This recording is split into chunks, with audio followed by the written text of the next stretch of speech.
we are doing Shri Navadwip Dham Parikrama by going through the book. Yesterday we heard that there is a difference, there is no spiritual difference between Navadwip and Vrindavan. Both are transcendental abode of Krishna. In this sense, there is no difference. But in speciality, there is difference. Vrindavan or Krishna Lila is Madhurja and Navadwip is Audarya. So we saw in Krishna Lila, Kamsa, he was a demon. So when Krishna killed him, he got liberation. But in Navadwip, that same Kamsa, Krishna in the form of Mahaprabhu killed his demoniac mentality and gave him prem. So this difference is there.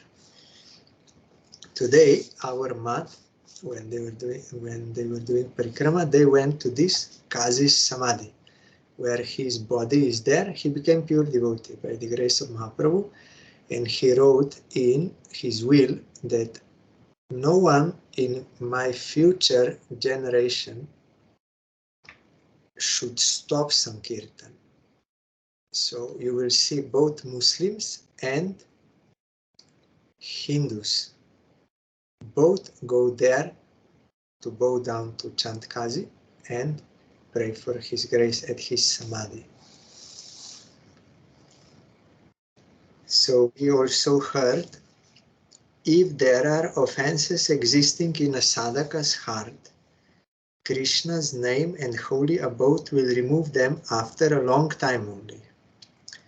But by taking shelter of the name and holy abode of Sri Gaura, one will quickly attain prema, as offenses committed in Sri Gaura's abode do not create any obstacles. Yesterday I explained, it means everyone is getting chance so that they can rectify their offenses and develop Krishna prema. O Jiva, now behold this samadhi of the Kazi. All miseries and sufferings are destroyed by taking darshan of his samadhi. After taking darshan of the Kazi's samadhi, Sri Nityananda Prabhu, overwhelmed with prema, quickly went to the place called Shankavanik. There he told Sri Jiva, O Jiva, behold the amazing Sharadanga. Even the name of Sri Sharadanga is enchanting in itself. Here, the Supreme Lord Sri Jagannath resides with people of the Shabara caste, like tribals. They are original, those who are serving Nil Madhav, we are hearing during that time.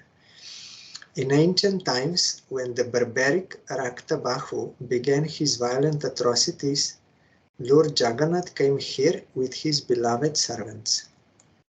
This place is not different from Sri Purushottam Jagannath Puri.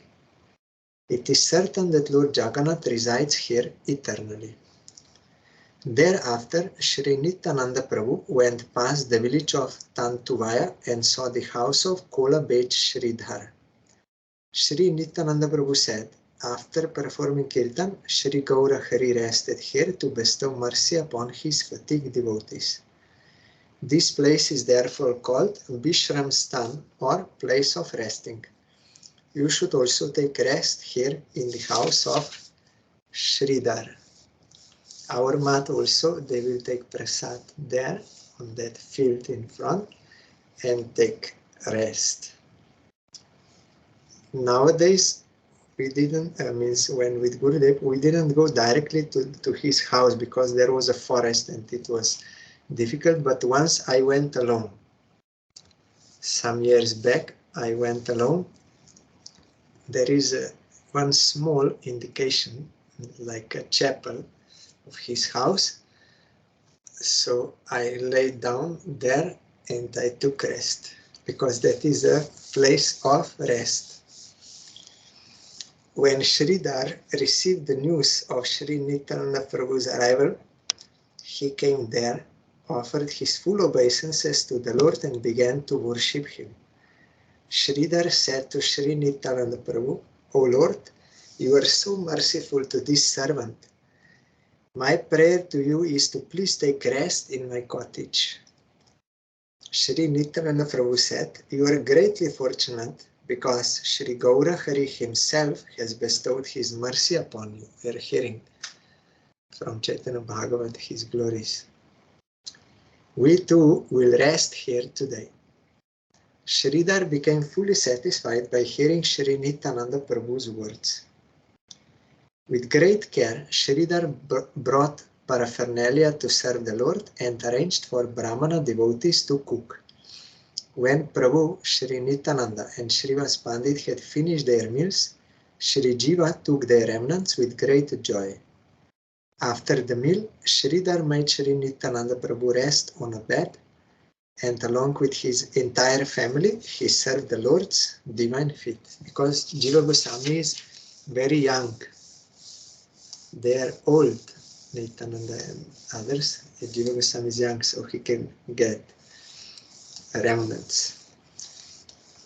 In the afternoon, Srivas Pandit joyfully took Shri Jiva for darshan of Shashti Tirtha. Srivas Pandit said, listen, O amiable Jiva, when the demigods heard that Sriman Mahaprabhu would certainly appear in Shri Navadwip Dham, they sent Vishwakarma to this town of Nadia. Vishwakarma, his heavenly architect, Vishwakarma thought, there should be no scarcity of water for the devotees to drink along the path where Mahaprabhu will perform Sankirtan. Therefore, in one night, Vishwakarma dug out 60 large ponds, of which the last one was made in the Kazi's village. Look, on one of those ponds is still here, near Sridhar's beautiful banana garden. Shriman Mahaprabhu would play in the water of this pond, and then he would sometimes take Sridhar's bananas. Even today, Sridhar takes his banana flowers and stems and gives them to Mother Sachi with great joy. Mocha and Thor. In our Mayapur mat, you will get this occasionally. Sabji from Mocha and from Thor. One is banana flowers, another is banana stems. Oh Jiva, just see the nearby place known as Mayamari. It is still present today. Listen to an episode from the Puranas regarding the glories of this place. Once Sri Baladev Prabhu came here to Navadwip on pilgrimage. As he lay down to rest after his arrival, some local brahmanas came to tell him about the atrocities caused by a demon named Mayasur. Hearing about Mayasur disturbances, Haladar, means Baladev, ran after that demon at great speed and caught him in the middle of a field.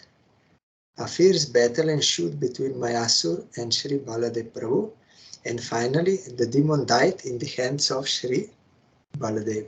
Bol Baladev Prabhu ki jai. He is killing all demons inside us. Since then, this place is known as Mayamari. Today I have narrated to you a most ancient story. Fortunate persons see this place as Talavan of Braja.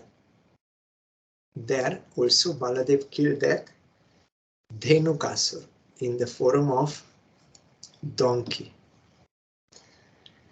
That night, everyone rested there in Sridhar's courtyard, and next day, early in the morning, they continued their travel, calling out Hari Hari. This servant, Bhakti Binod, whose only desire is to attain the cooling shade of the lotus feet of Sri Nityananda Prabhu and Sri Jannabadevi, reveals the glories of Nadia. Next chapter. All glories to Sri Chaitanya Chandra, all glories to Sri Nityananda Prabhu, all glories to Sri Advaita Acharya, all glories to Sri Gadadhar Pandit, all glories to all the devotees beginning with Srivas who have deep attachment for the divine feet of Sri Gauranga Mahaprabhu.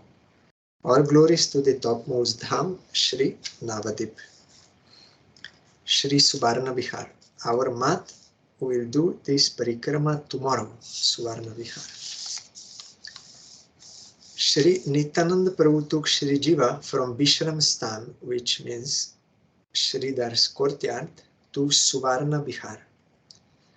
Arriving there, Shri Nityananda Prabhu said, "O Jiva, this unprecedented place is beyond material nature. It is transcendental." Our Gurudev was there for 1 month serving those deities in the beginning when he was still staying in Chaitanya Math. So he got order that Pujari is not there. So Gurudev was sent. So for 1 month, Gurudev was there and he told us I had to do everything, cooking and making that fire, not gas, but with banana leaves and those things. Cooking, cleaning, puja, arati, everything I was doing for 1 month. And he said, after you, that archan patras, when you are using for doing puja with articles, he said, after you don't know to which it belongs, so sometimes you don't remember, but after washing, you can use any archan patra for any, like for Guru or Gauranga or Radha Krishna. So don't worry, after cleaning, then you can use, because they are all transcendental, Guru, and so Gurudev did there in this mat.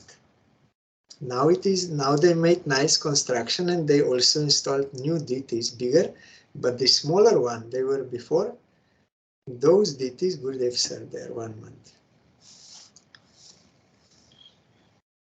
During Satya Yuga, a famous king named Sri Subarna Sen resided here. He ruled this place for a long time. Even in his old age, he remained busily engaged in his kingly duties without retiring from them. That is not good. In old age, one should give up, retire and do bhajan. But the king was always engrossed in sense enjoyment and always worried about how his kingdom could prosper. One day, who knows by what good fortune, Devarshi Narad came to visit him.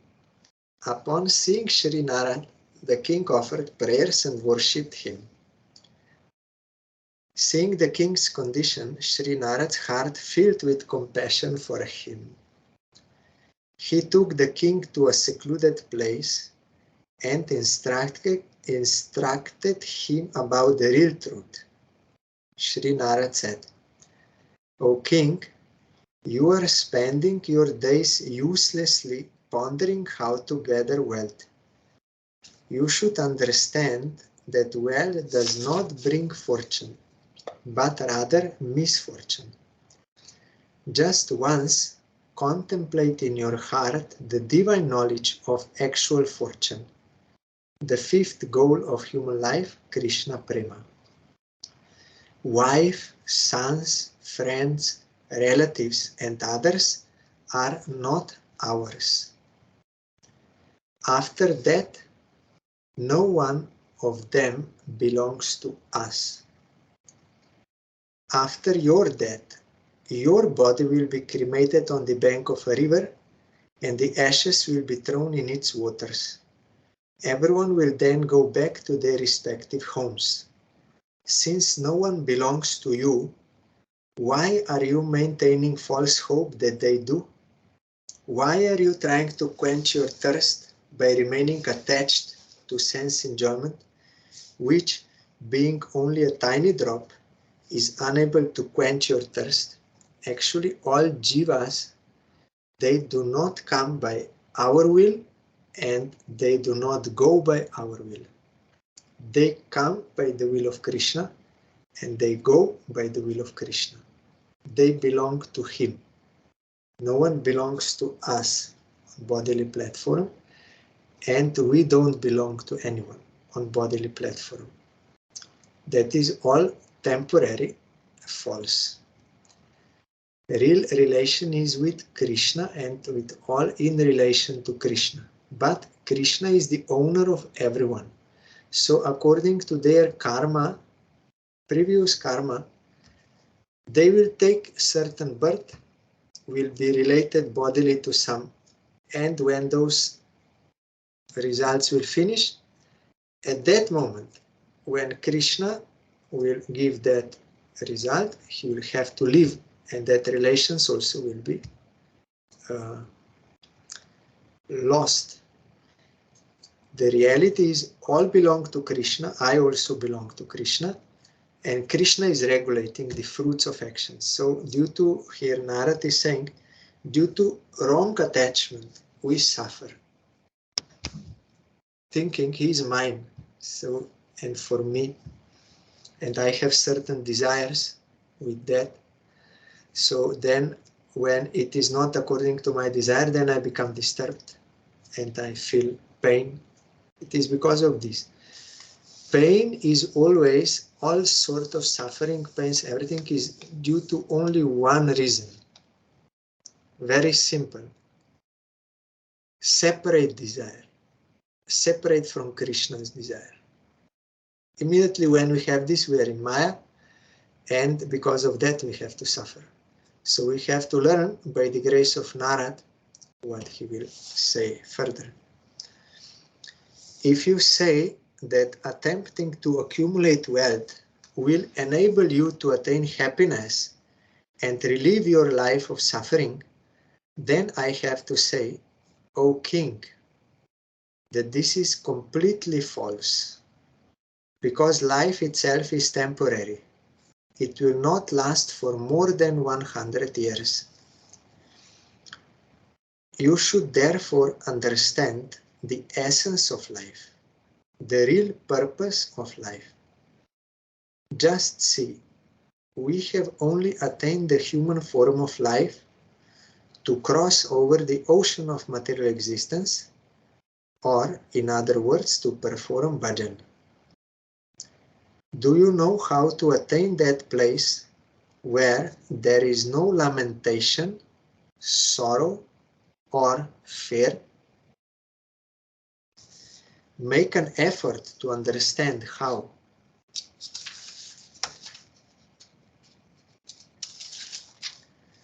O king, that abode can be attained neither by renunciation alone, nor solely by knowledge, by jnana. When on the strength of renunciation and knowledge, the material bondage has been severed, here knowledge means spiritual knowledge, that I am different from matter, this sort of knowledge, jnana. When the material bondage has been severed, the living entities may at most attain Kaivalya or Sayuja Mukti. You identify with universal spirit, or merging with the impersonal aspect of the Lord. There is no happiness whatsoever in Kaivalya Mukti. There is no worldly suffering, but there is no waves of positive happiness. For the living entities, it means total ruination and is completely contemptible. In Kaivalya Mukti, all sensory pleasures are eliminated and also suffering, but nothing superior is attained. Therefore, that intelligent person who deeply considers the nature of Kaivalya will give up the desire for both sense enjoyment and liberation, and engage solely in devotion to Sri Krishna. Thoroughly understanding the principles of Sambandha, means one's relationship with Krishna, Abhideya, acting in accordance with that relationship, and Prayojana, the ultimate goal of life, he will be detached from sense enjoyment and attached to Sri Krishna's lotus feet. The living entity is Sri Krishna's servant, that is Sambandha. And without bhakti, which is Abhideya, the jiva will be completely destroyed. On the tree of devotion grows the fruit of love of God, prema. The ultimate goal of life, prayojan, is to attain the eternal wealth of Krishna prema. Sense enjoyment and liberation are just insignificant fruits. Shri Krishna is likened to the sun of Satchidananda, or knowledge and bliss. Here means pure consciousness, knowledge, not some theoretical intellectual knowledge of this world. No, it means transcendental consciousness and bliss. Maya is his shadow, and the living entity is an infinitesimal particle in the rays of that sun. Because the jiva is generated from the marginal potency, illusion or Maya binds him in her net if he turns towards her. That is the root cause. That living entity who turns away from Shri Krishna goes toward Maya. As a result, he is caught up in the perplexities of fruitive activities. He wanders about in her trap of material existence, attaining only troubles. He cannot obtain deliverance by the process of karma and jnana. Sometimes he practices karma and sometimes Ashtanga yoga and other yoga methods. Sometimes he follows impersonal knowledge. Sometimes he takes shelter of the path of logic, but in the end he is not delivered. Without knowledge about the true nature of the soul, it is impossible to be delivered. Still, the jiva is not willing to accept the process of bhakti, by which we know Atma Gyan. Because of his previous activities, the living entity wanders from one body to another, and that is according to Krishna is regulating that, not us. We cannot regulate that. Krishna is giving. When, by some good fortune, he comes into the association of sadhus, he attains pure faith. By performing bhajan of Shri Krishna in that association, all unwanted tendencies, anarthas, are removed from his heart.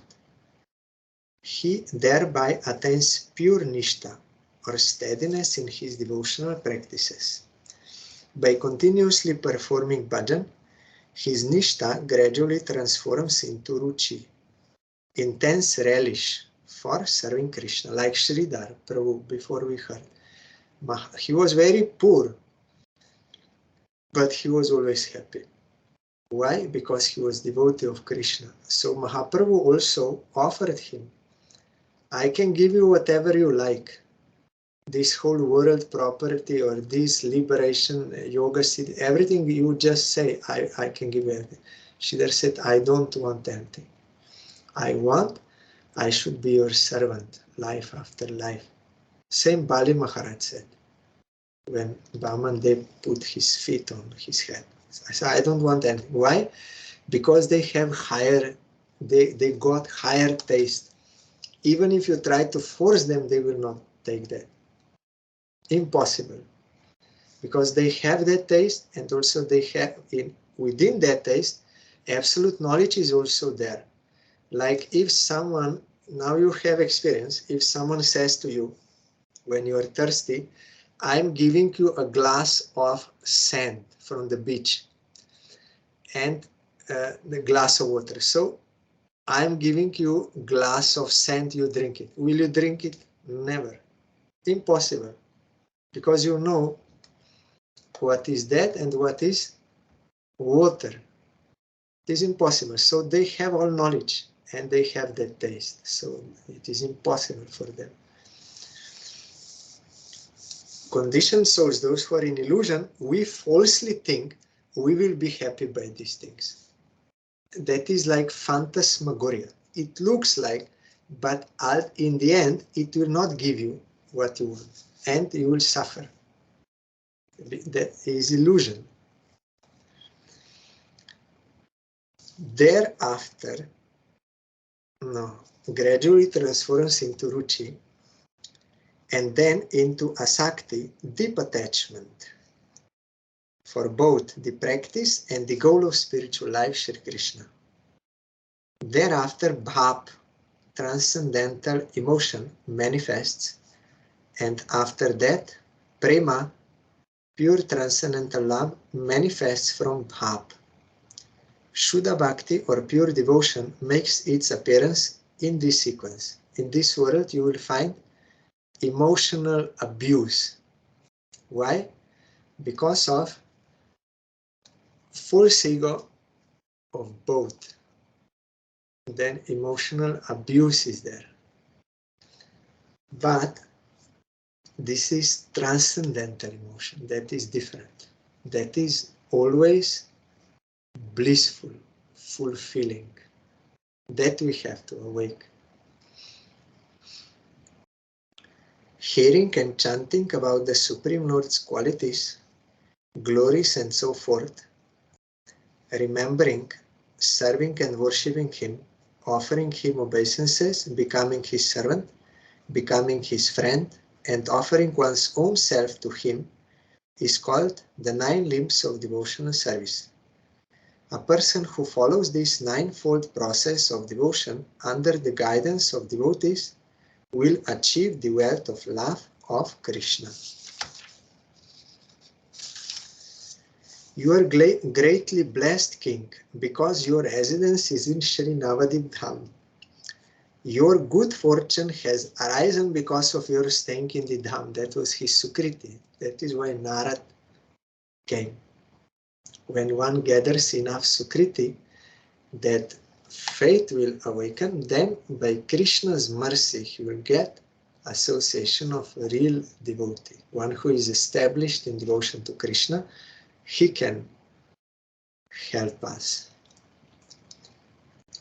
Now, Narad Goswami is full of compassion because he sees these jivas, they are foolish. They think they will be happy by this thing, but this is impossible.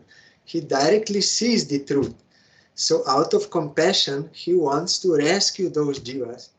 That is wrong. And you will never get what you are thinking you will get. So Narad, out of great compassion, he's telling to the king, now please give up material enjoyment and reside in the association of saintly devotees to attain pure faith. Engage in continuous chanting of Shri Krishna's name and qualities, and thus invite the sun of Prema to arise in your heart. In the upcoming blessed Kali Yuga, Shri Krishna will appear as Shri Gauranga and along with his associates manifest his pastimes of Braja here. Whoever will chant the name of Shri Gaurahari will obtain the mercy of Shri Krishna and residence in Braja.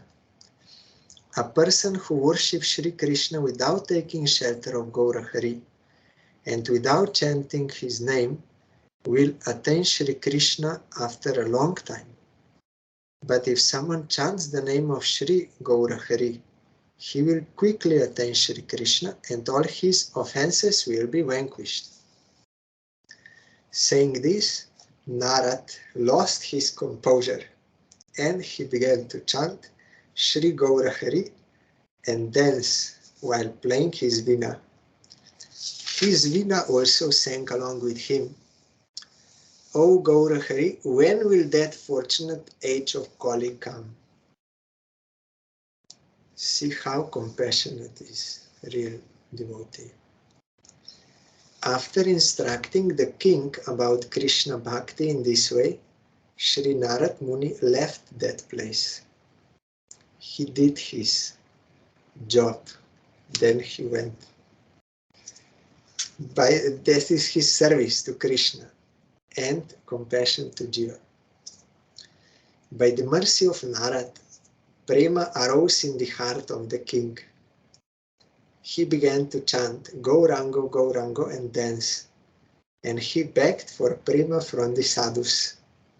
As a result, all of his desires for sense enjoyment were removed. Naturally, this happens. Once, while sleeping, the king received darshan of Gaur Gadadhar along with their associates.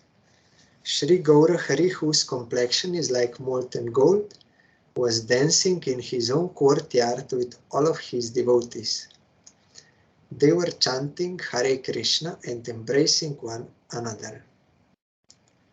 As soon as the king awoke, he felt greatly distressed and began to weep, desiring to attain Sri Gaura Hari. At that moment, an aerial voice said, "O king, you will take birth at the time of my manifest pastimes and be counted among my associates. O king, endowed with all good qualities, at that time your name will be Buddhimanta Khan, and you will serve Sri Gauranga Mahaprabhu's lotus feet." Hearing the aerial voice, the king regained his patience and from that moment on began to worship Sri Gauranga. When Sri Nityananda Prabhu finished his story, Srivas Pandit, absorbed in the mood of Narad, fainted. Why? Because Srivas is Narad in Krishna Lila, now Srivas. So when he heard, he fainted. Seeing Srivasa's condition, the jiva became intoxicated with Mahaprema. He drank the nectar of Gaura's name and rolled around in the dust of that place. Then he spoke, "Alas, will I also be able to behold that golden complexion jewel of Sri Gaura at this place?" As soon as Sri Jiva said this, they, Sri Nityananda, Srivas and Sri Jiva, could see Sriman Mahaprabhu performing Sankirtan. That unprecedented form of Sri Gauranga Mahaprabhu, which even puts nectar to shame, was dancing, and Sri Nityananda Prabhu and Sri Advaita Acharya, along with all the devotees, were singing the glories of Sri Gauranga. Accompanied by resounding mridangas and karatalas, everyone was enraptured in Sankirtan. The pastimes that took place when Sriman Mahaprabhu resided in Navadwip again became manifest. I do not have the power to describe the bliss in the hearts of everyone at that time. Meanwhile, afternoon came. That Leela is now gone, but fortunate ones, they can see by the grace of Mahaprabhu, those who have devotional eyes. They may see in dream, they may see during sadhana, in meditation, or directly also in front. Mahaprabhu can appear.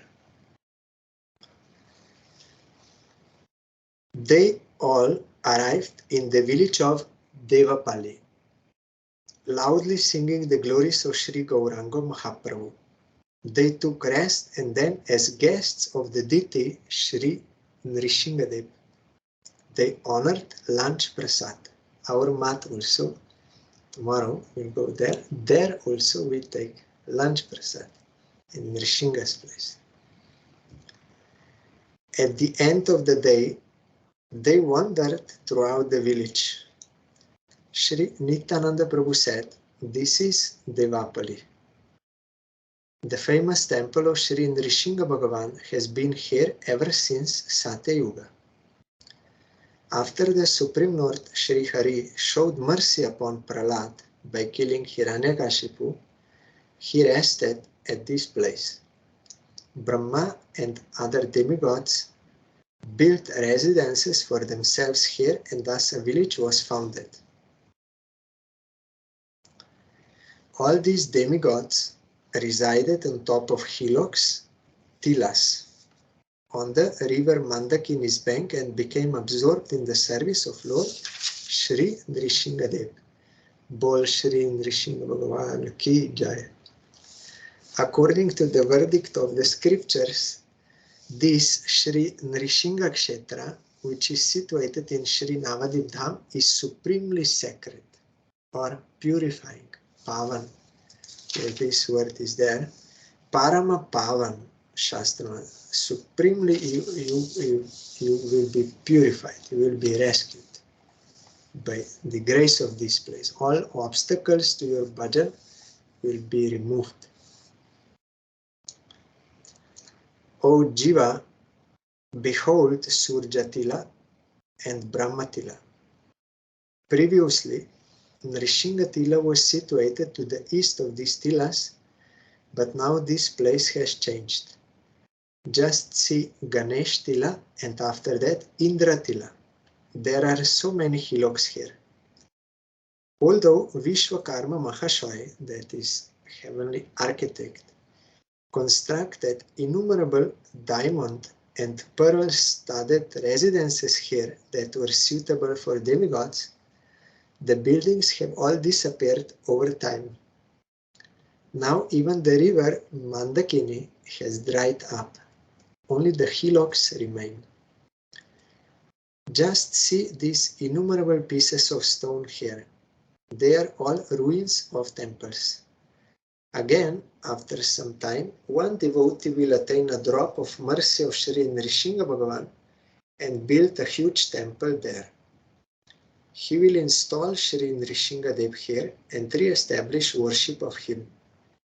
This place is situated at the border of the 16 kroshas of Navadwip.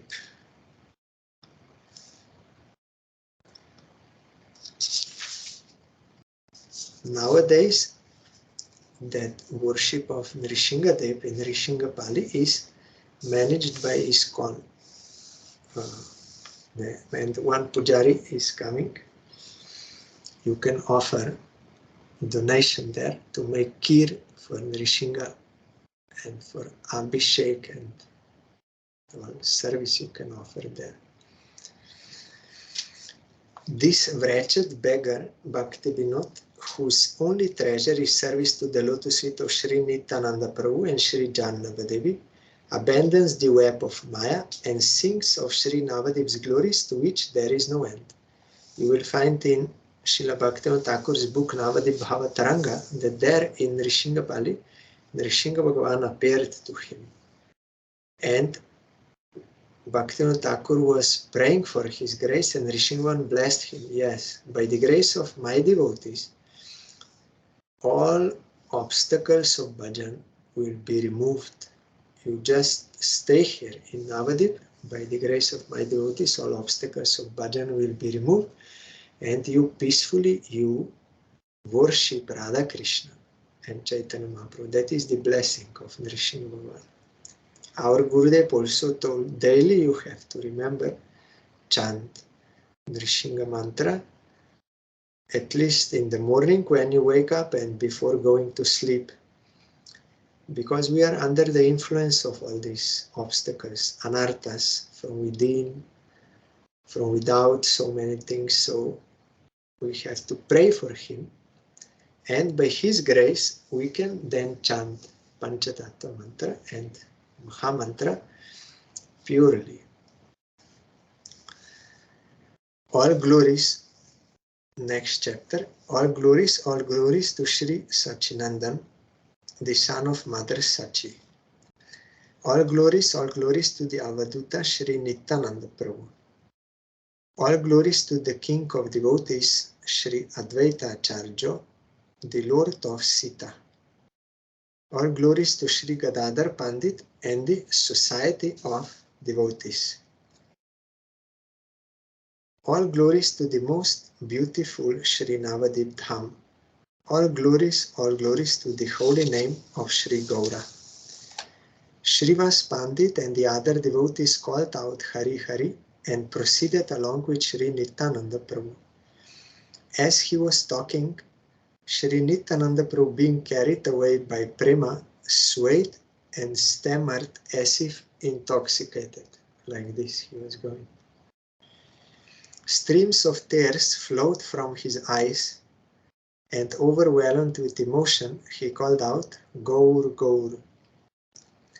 All of his ornaments glittered, and his transcendental form illuminated the 10 directions. Our Gurudev also used to say, when going from Tulsi Parikrama in Calcutta to Bhajan Gutir, sometimes he would loudly chant, Gaura Hari, Gaura Hari, Gaura Hari. I heard that was transcendental sound, pure name, no Maya, no, that was direct Gaura Hari, Gaura Hari, Gaura Hari. Sometimes Hare Krishna, Hare Krishna. On transcendental platform, no Maya obstacle, this different thing. And continuously, no Maya. As Srivas Pandit danced with Sri Jiva, they sometimes wept and sometimes danced with carefree.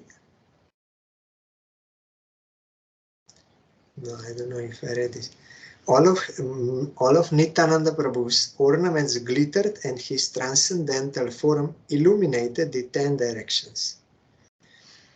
As Srivas Pandit danced with Sri Jiva, they sometimes wept and sometimes danced with carefree abandon. All the other devotees also danced, and they proceeded onwards. When they reached the river Alakananda, Sri Nityananda Prabhu spoke blissfully. O Jiva, the river Mandakini surrounds Nadia, keeping the village Bilvapaksha on her western side. Today, our devotees, they went to Bilvapaksha or Belpukur, because in Parikrama here in book it will come at the end, but because we are already in Navadwip, so from there we also go to Bilvavan. That.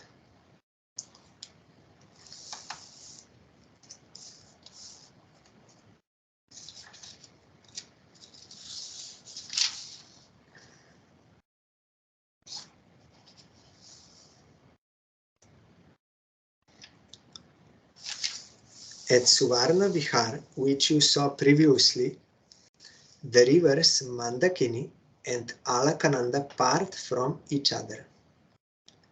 Harihar Kshetra is situated on Alakananda's east bank and on the bank of the Gandaki. All holy rivers are also in Navadwip. All holy places are present in Navadwip in their original form. As we will hear later, it is not that Prabhas Kshetra is there and comes to Navadwip. No. It is originally Navadwip and goes there. Like that, all holy rivers also are in Navadwip and then they go there. So if someone goes to Navadwip with devotion, then he will visit all holy places. At the right time, Aditi will manifest here and a beautiful grove will adorn this place. Grove or grove. Just see Kashi, which is situated on Alakananda's western bank. Shaivites, worshippers of Shiva, and Shaktas, worshippers of Shakti, Durga, are trying to attain liberation here. This Harihar Kshetra is superior to Varanasi, Kashi. Here, Durjati means Shiva, with matted hair, reigns splendidly holding a Damaru drum. Sometimes when Gurudev was speaking that Harikatha of Shiva appearing to Prachetas in the forest, that time Gurudev made this sound of Damaru. Dum dum dum dum dum dum dum dum dum. Because they heard when they were approaching, first they heard sound, and Gurudev was making that sound. Dum, dum, dum, dum, dum, dum, dum, dum, dum, dum, because Shiva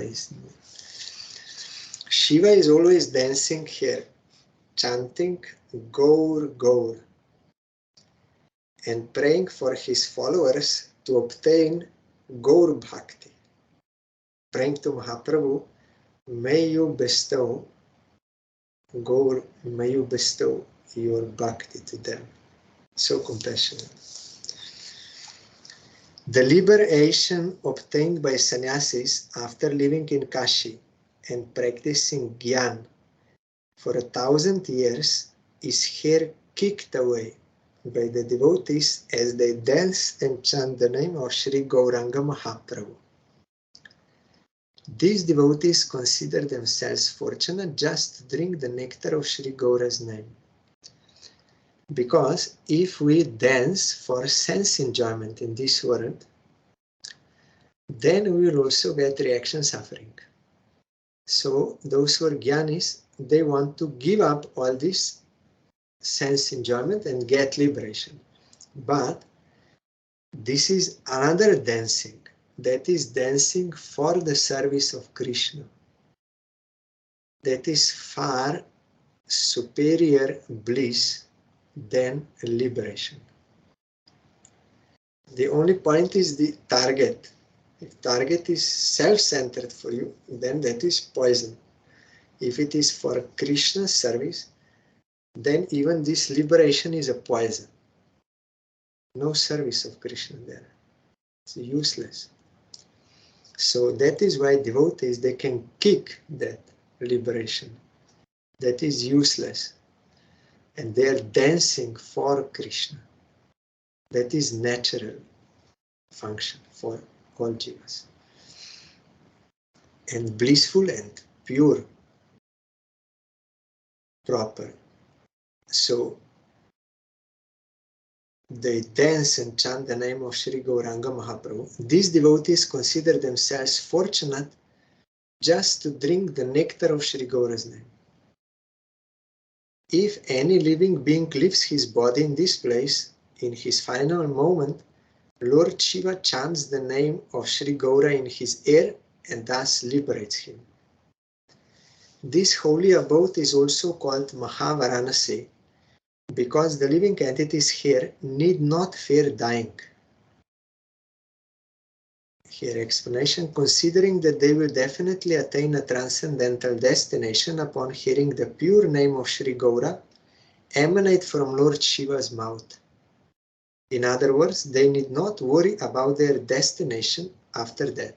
If you go to Varanasi in India, that is holy place, Shiva is there, Vishwanath, the effect of staying at that place is you will lose fear of death by knowing I am not this material body. That is why you will see many people, so many, they go there to die. When they feel their death is approaching, they go there to die. You have like death hostels, means those who want to die soon, you have, that is not hotel for enjoyment like this, but it is for remaining till you will give up. So Varanasi is, that effect is there. You will lose, you will feel no problem. Dying is no problem.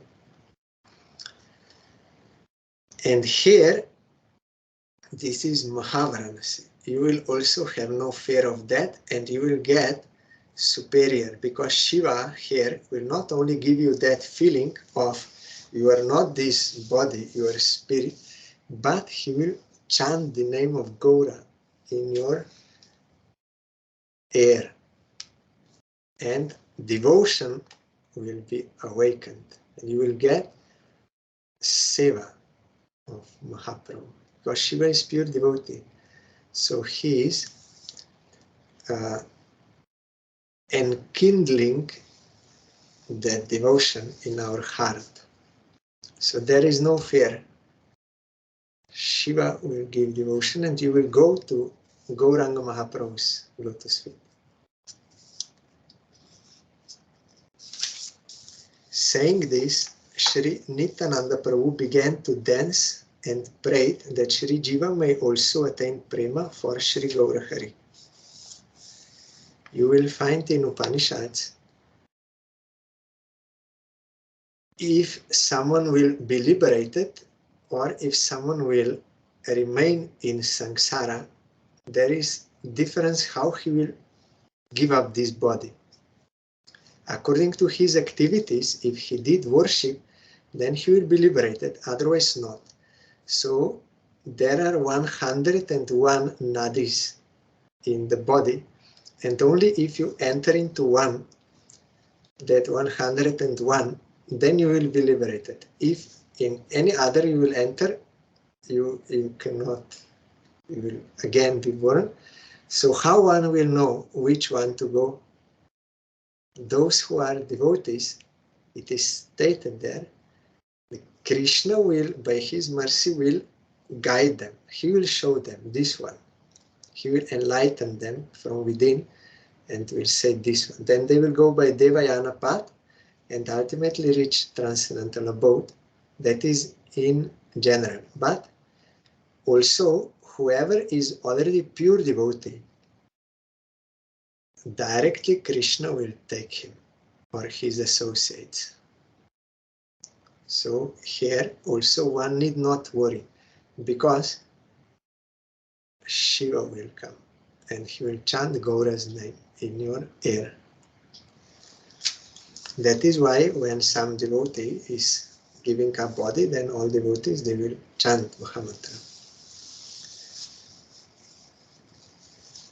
Unseen by anyone else, Lord Shiva, the master of Kailash, respectfully bowed at Sri Nityananda Prabhu's divine feet. Lord Shiva resides here with Gauri, that is Sri Parvati, constantly chanting Sri Gauranga Mahaprabhu's names and thus fulfilling all of his desires. We are singing that Kirtan, Jai Gauri Shankar, Jai Vishwanath, Jai Parvati Pati Bholenath, Shiva. So here you will find that deity Harihar Kshetra, half is Vishnu, black, half is Shiva, white. On the side of Shiva you will see Parvati, on the side of Vishnu you will see Lakshmi.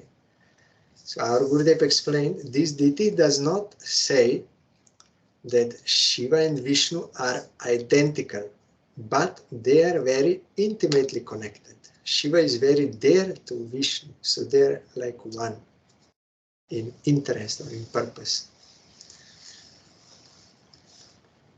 The independent Lord, and Shiva is always worshipping Shankarshan, that is Nityananda Prabhu.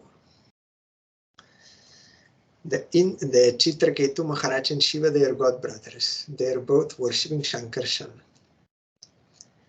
The independent Lord, Sri Nityananda Prabhu, walked with the devotees and arrived at the village of Gadigacha. Laughing, he said, the name of this island is Godrum. Surabhi resides here eternally, cow. Being subjugated to Sri Krishna's Maya, the proud Indra showered Gokul with torrents of rain. At that time, Sri Hari lifted Giriraj Govardhan, Bol Shri Giriraj Govardhan Ki Jai, and carefully protected Gokul. When Indra's pride was completely crushed, he recognized Sarangadhar Sri Krishna, that is one who is carrying the bow named Saranga, Vishnu. To rectify his offense, Indra fell to the ground and caught hold of Sri Krishna's lotus feet.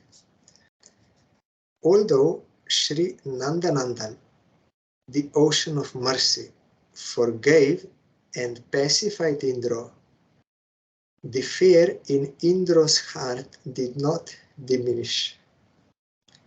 Indra said to Surabhi, "Because of not understanding Sri Krishna's pastimes, I have committed a dreadful offense. I have heard that in Kali Yuga, Sri Brajendranandan will perform his astonishing pastimes in Navadwip. But I fear that at that time I will again be bewildered by the illusory energy and commit offenses. O Surabhi, or Kamadhenu, wish-fulfilling cow, you know everything about how to be saved from committing offenses. Please now explain this to me." Surabhi answered, "Let us both go to Sri Navadwip Dham and there worship Nimai, Chaitanya Mahaprabhu." Sri Nityananda Prabhu continued, "Thereafter Indra and Surabhi worshipped Sri Gauranga Mahaprabhu at this very place. It is very easy to worship Sri Gauranga Mahaprabhu. Although the result is also easy to attain, it is the topmost." Both of them constantly chanted Gauranga's name and wept. Quickly they attained darshan of Sri Gauranga Mahaprabhu. They had darshan of Sri Gauranga Mahaprabhu's astonishingly graceful divine form. Sriman Mahaprabhu was smiling gently, having assumed the posture of one giving a boon. Mahaprabhu, who is the storehouse of rasa, was himself overwhelmed with ecstatic love. My Lord Sri Gaurahari smiled and said to Indra and Surabhi, "I know of your desire. I will soon appear in Navadwip. At that time you will also take birth in Navadwip and serve me in my pastimes there. Now the snares of illusion will not be able to touch you." Saying this, Mahaprabhu vanished, and Sri Surabhi Devi began living underneath a peepal tree, continuously serving Sri Gaurahari's divine feet. Since then, this island is called Godrum. Go means cow, Drum means tree. The island where a cow resides beneath a tree. Godrum. All the desires of the devotees are fulfilled here. If someone makes a hut here and performs bhajan, he will easily become engrossed in service to Sri Gaurahari's lotus feet. Srila Bhaktivinoda Thakur made his hut there, means bhajan kutir. First one, that is Surabhi Kunja, that was before. From there once he also saw the Jogapit, that light. Once from other side, from Navadwip town, and once from that Surabhi Kunja.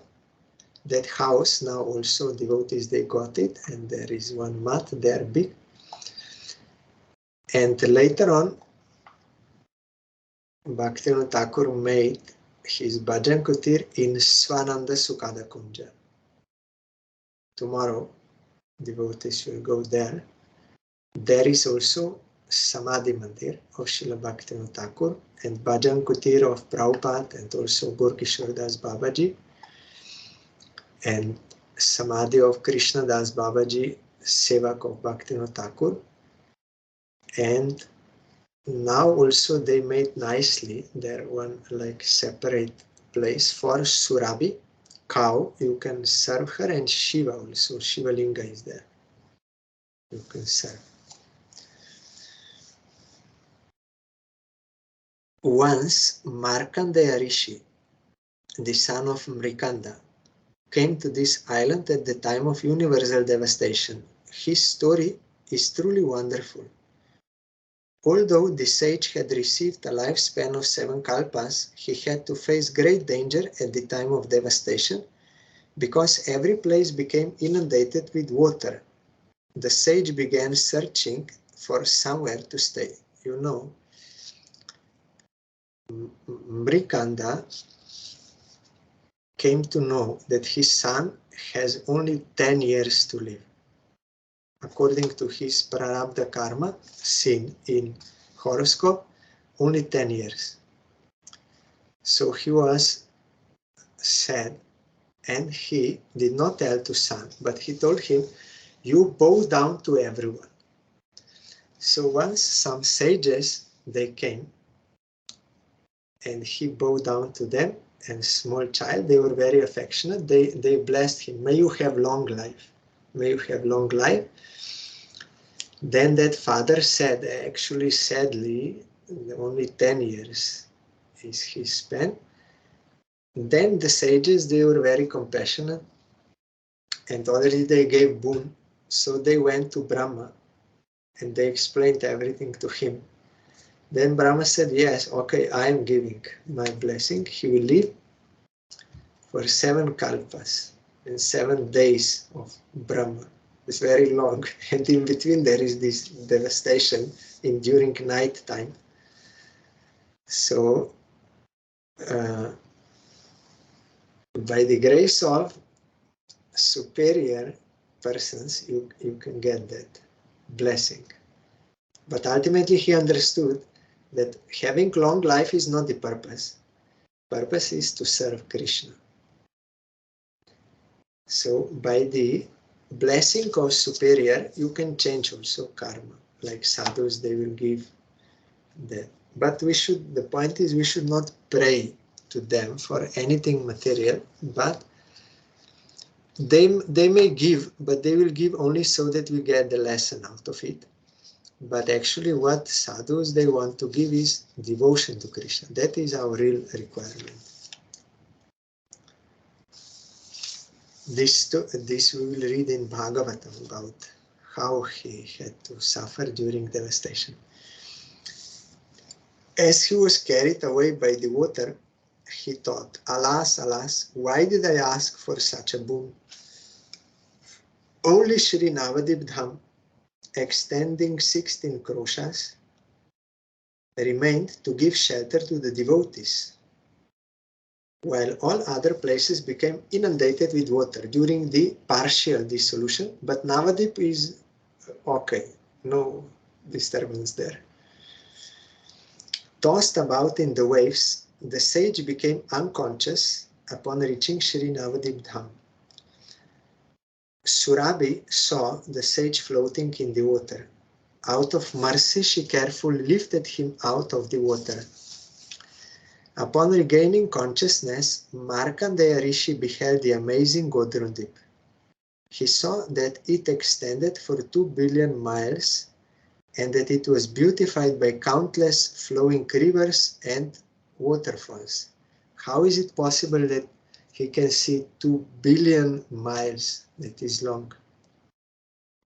That is with devotional eyes you can get such a revelation. Not these material eyes. We cannot see 2 miles ahead or something, but he saw it extend 2 billion miles. A variety of lush green trees and creepers adorned this place, and the birds sang the glories of Sri Gaurahari. He saw a pipala tree that extended over 1 yojana, that is 8 miles, under which Mother Surabhi was sitting. The sage, afflicted by hunger, said to Mother Surabhi, you will see one pipala tree opposite to Swananda Sukada Kunja on the bank of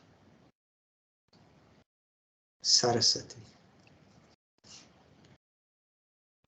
The sage, afflicted by hunger, said to Mother Surabhi, O Bhagavati, please save my life. Please remove my distress by feeding me with your milk. The compassionate Surabhi gave her milk to sage to drink. Having regained his strength, the son of Mrikanda again spoke to Surabhi. In reality, milk is very nutritious, that pure milk, if you get, but now in Kali Yuga, it is all already degraded, but otherwise you can survive only on milk if you get that real milk. And this is also special from Surabhi. Having regained his strength, the sons of Mrikanta again spoke to Surabhi. You are Bhagavati, you are my mother. Your illusory energy is spread throughout the entire universe. Without thinking properly, I asked for a boon to remain alive for 7 kalpas.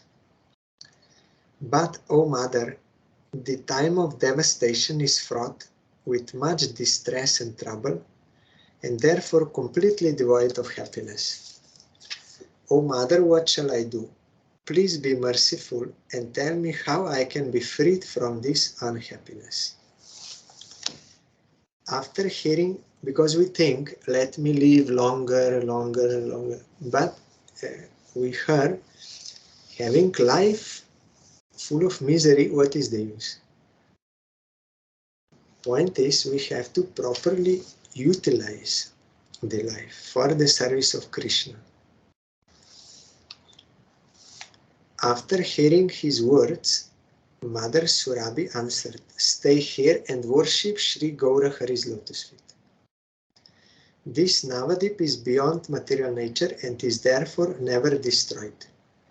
Although the material eyes perceive it as extending for 16 kroshas, this supreme realm of Vaikuntha is eternal and completely faultless.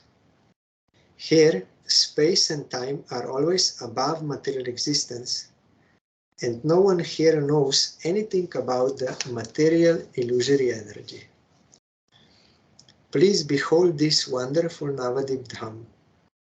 It is surrounded on all sides by the virtuous river Viraja, which separates the material world from the spiritual world. Each part of this Dham measures 2 billion miles, and its center is the grand town of Mayapur. This is also transcendental measurement. It's very vast. Otherwise, it is not literally this material measurement, because that is spiritual. Space and time are different there. The 8 islands of this Dham are likened to the 8 petals of a lotus flower. Antardip is in the middle and is like this stamen. You know, like sometimes in weather forecast, they will say the actual temperature is 16, but feels like 20. Like that, there are 3/4 belonging to spiritual creation of Krishna and 1/4 is material. But both are unlimited. So then what is the meaning of 3 and 1/4? Or here, so many billions like that. That type of transcendental feeling you are having. That is bhav. Bhav is like that. Not this worldly measurement. So, or sometimes something is fixed, but because you can choose between different, but anyhow it is already you are attracted by fixation. It is fixed, but feels like as if you can choose. Feels like only.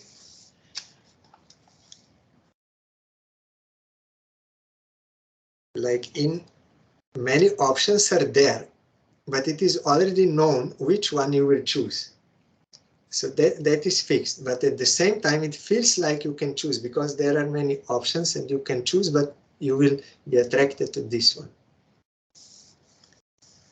So these measurements also we have to understand that is transcendental, because that can also shorten, like when Krishna goes very far, then Dham will shrink and Krishna very quickly he will be at home. That is not this world thing. Even this world, Krishna can change anything at any time, because that is his laws are working here. He can change immediately. So Vrindavan is expanding, shrinking, Navadwip also like that. That we cannot know unless we hear from those who realized, and when we can get that realization. Then we see, oh, that this is totally different. Then you will understand why they say you give up your worldly logic and this experience and intelligence, you give up. That is useless to understand that. Don't try to understand with those things.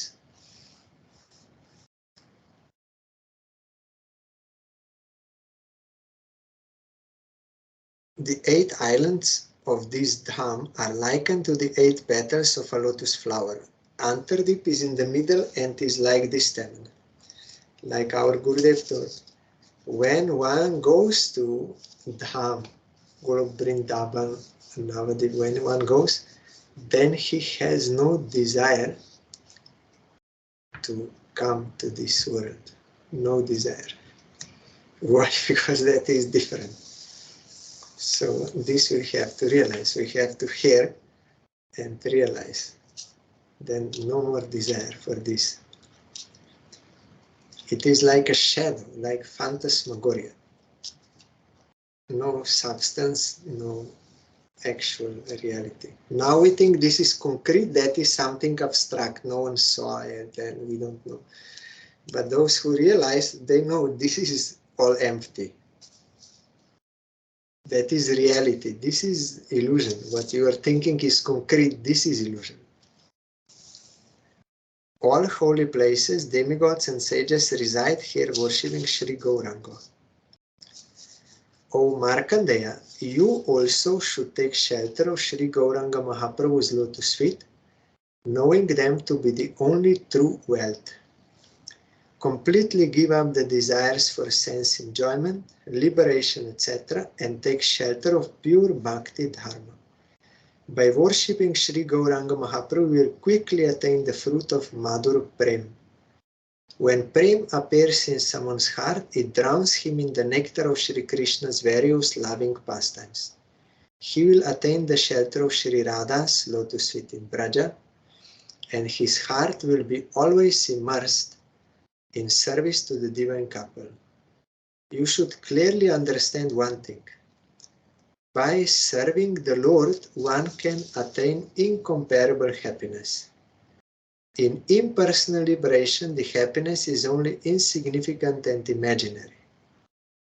After hearing Surabhi's words, Markandeya Muni folded his hands and asked, if I serve Sri Gaura Hari's divine feet, what will happen to the ripe, that is prarabdha, and unripe, aprarabdha results of my fruitive activities?